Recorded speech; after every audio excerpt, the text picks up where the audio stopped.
નમસ્કાર દર્શક મિત્રો, અવર રાઇટ્સ ન્યૂઝમાં આપનું હાર્દિક સ્વાગત છે। આજ રોજ સિનોર તાલુકાના મોલેથા ટ્રસ્ટ દ્વારા પગપાળા સંઘનું આયોજન કરવામાં આવ્યું હતું।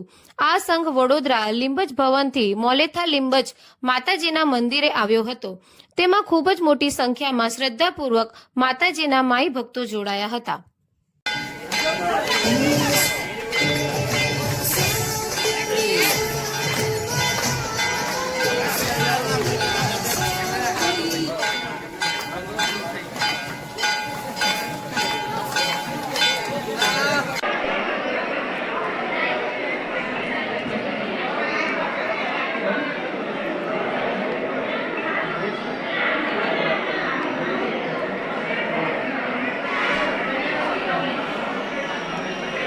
લીંબજ મોલેથા માતાજી ટ્રસ્ટ તરફથી દર વર્ષે પદયાત્રાનું આયોજન થાય છે। આ પદયાત્રા લીંબજ ભુવન વડોદરાથી નીકળી માર્કેટ 4 રસ્તાથી નીકળી લીંબજ માતાજી મોલેથા આવે છે। એમાં 2 દિવસનો પ્રોગ્રામ હોય છે।